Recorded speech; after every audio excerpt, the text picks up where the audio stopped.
Well, Zone 5 is over. And let's talk about how my first time fighting in Zone 5 with 2098 went and how I think the rest of this KVK is going to go based on our performance. And let's figure it out.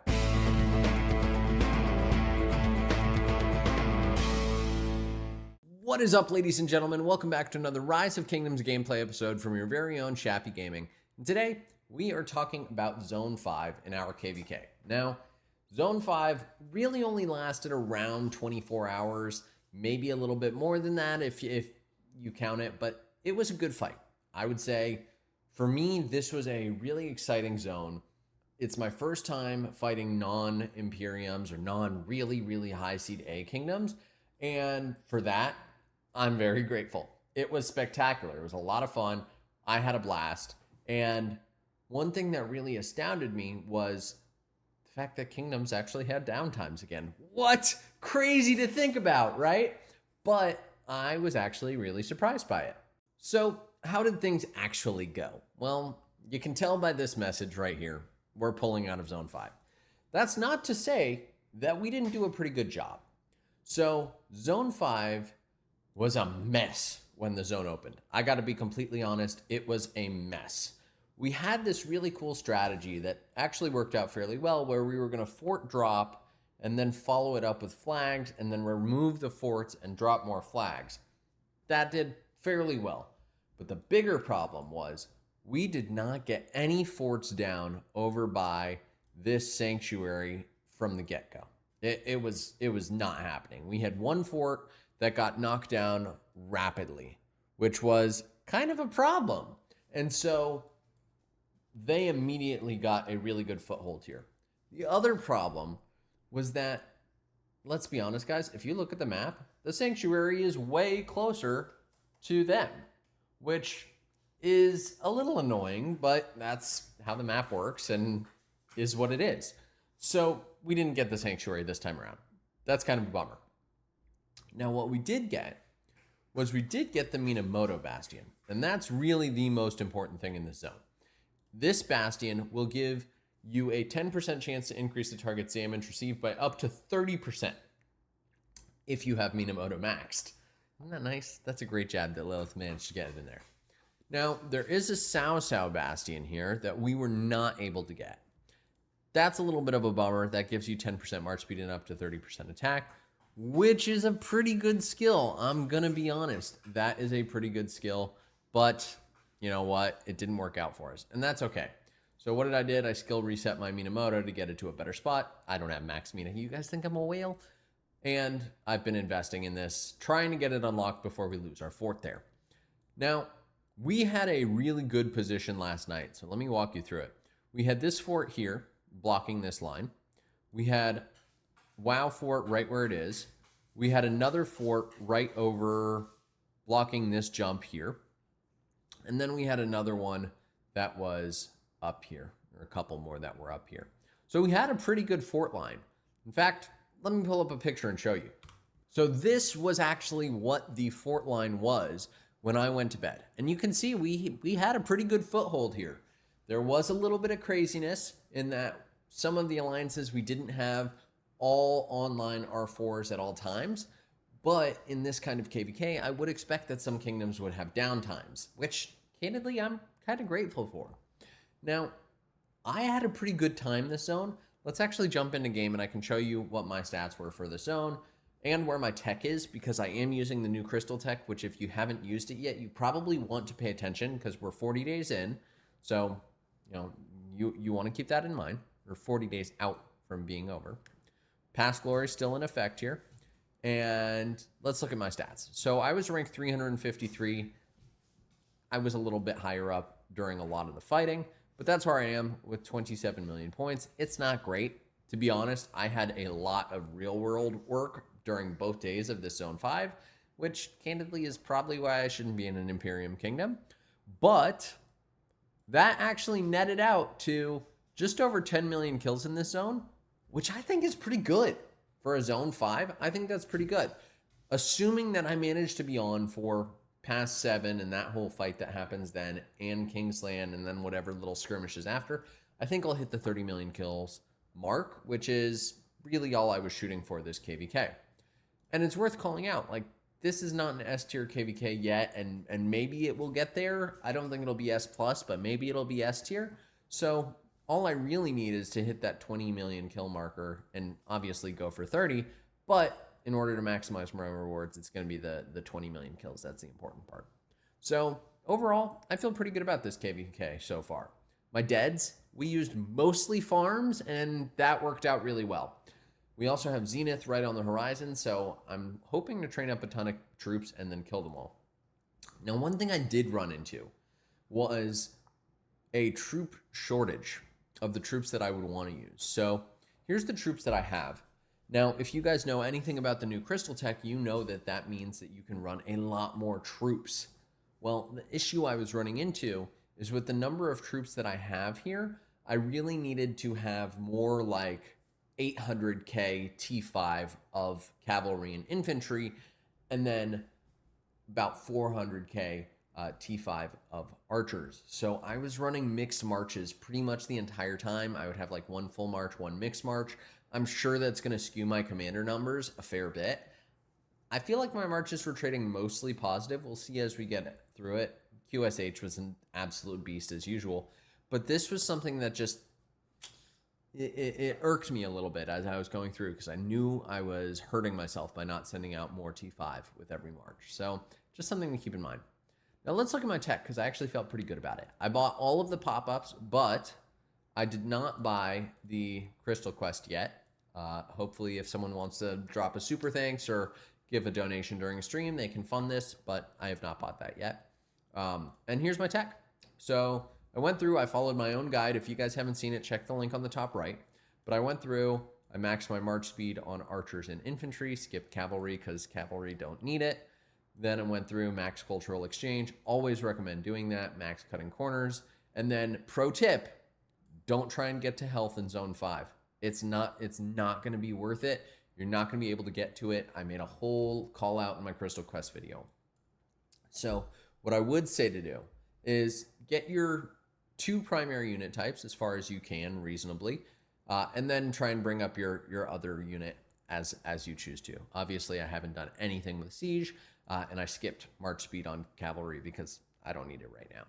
So this is where I am. I'm just trying to get my March speed up now because I think I am going to start pushing towards health, because last KVK I was able to get health before past 7.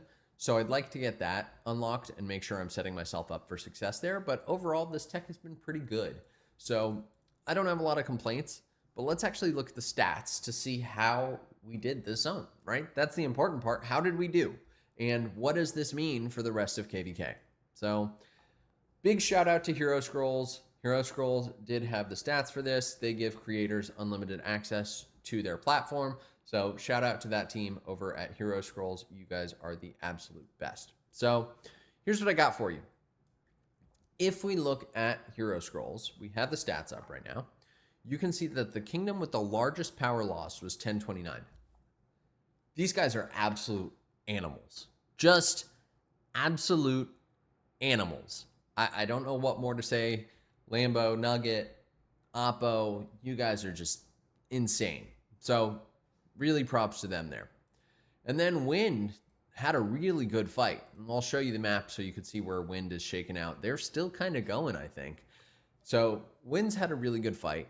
Fire was annoying. Fire was annoying to fight against, and I am a little frustrated, and we can talk about that. But 1501, they did really, really well. Water, they did really, really well. And what you can tell here is Earth is way down in terms of power loss. And candidly, that makes sense, because if you look at some of our kingdoms, we really didn't have a whole lot of power to lose. Our highest power kingdom was 3575, but realistically, there was no chance we were going to be in the top 3. So that's fine. But that said, our first Earth camp that was in here in power loss ranking was actually 2133.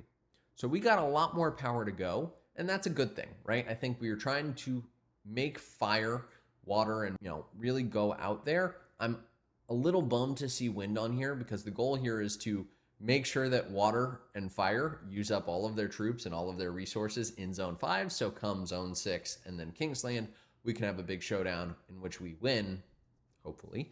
But just wanted to call that out here. Now, let's take a look here at the kill points. So if we go over here, let's do this. So who did the best in kill points?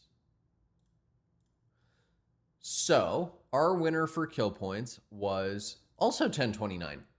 What? So 1029 also got the most kill points in this first battle. Again, 1029 went all out. Wind also did really well. 1824, great job. Really happy with them. And again, you see Earth showing up here, 3575. They are the number 5th highest kingdom, which was awesome because, again, if we look at our stats, they're up there already in power to begin with. So they're hitting expectations perfectly. So overall, things are going pretty well. Now, 2098, you see we are the 9th best kingdom by kill points, which is okay. It's not where we should be in terms of power technically. So if we look at our power here when KVK started, we are the 7th strongest. So we're 2098 there, and then we're the 9th in power loss and kill points, but that's okay. Again, we are mainly saving our fighting for Zone 6 and Zone 7 and Kingsland, so I feel okay about it. I'm not really all that worried, but I just wanted to make sure I call out kind of how everyone's stacking up. Now, as to be expected, the largest kingdom in fire, 2141, is at the very bottom of the kill point chart. They did almost nothing. And that's a bummer. You know, you hate to see it. They did have some power loss here. It's actually fairly good, but compared to everyone else, they just didn't really show up. And 1933 also didn't really show up, which when you look at the camps, that means that these couple of fire kingdoms here really were carrying the rest of their camp. So I have to give credit where credit is due. Fire, you guys did really well in this first zone, and you get to have the temple and that Cao Cao Bastion. So props to you guys. No shame there. However, and I knew I was going to say it, and you guys probably knew I was going to say it. There were a number of instances where we had downtime, right, in this zone. We came out the gate. We had downtime. My kingdom is mostly European, and I am in the US. So right now I'm online, but there's like almost no one else in my kingdom or alliance online right now. However, somehow the fire camp had no downtime at all across the board. I have no idea how that's possible, but they were on from pass opening all the way until now. Didn't matter what time it was in China. Didn't matter what time it was in the US. They were on the entire time. Oh, I have no idea how that could be possible. But I definitely think that was one of the big deciders of this zone. Just being completely honest, is we were not online. We had a very real, very painful downtime, if I'm going to be honest. These guys were online the entire time. Even now, there are some folks like, it's super late in Europe right now, and these people are on fighting, and I don't know how that's possible. So that's a thing. We'll see how this all shakes out. Now, my bigger concern, if I'm being super honest with everyone, again, I'm pumped with how my camp's fighting. I'm pumped with how 2098 is doing. I think we have a real shot at this. However, it doesn't look like our allies are going to win down here. Looks like they've got a pretty good shot, but it doesn't look like they're going to win. You can see there's enemies that pretty much surrounded the entire thing down here. They've done pretty well, but they've lost their Zone 5, and we've lost our Zone 5, and they're our allies. So makes me a little nervous when we talk about, you know, who's going to win, who's not going to win. That's kind of a problem. And then when we look at the camp performance again, you can see that the camps by power loss, the one that lost the most was water. which is good. That's what we would hope. The one that lost the next most was Wind. Less good, because Wind had less power to lose, generally speaking. Fire lost the least, which is also a major problem for us, because Fire we needed to drain, and they didn't take very many deads. So it's not looking good for us, if I'm being honest. Now, we'll have to see. I think these next few zones are going to be really important. I hope that we use our farms more in Earth, and hopefully we can drain Fire a little bit more. But it's just not looking good by the numbers right now. So if you're as excited about this KVK as I am, be sure to let me know in the comment section below. Also, who do you think is going to win this KVK? That is the big question. And should Shappy get an Otark even if I lose? Because please, the streamer curse is real, guys. I need a win. Okay, well, if you guys have enjoyed and you want to see more, be sure to hit that subscribe button right over there, bottom right hand corner, and hit the bell so you get notified when new episodes come out. Thank you all. Shappy out.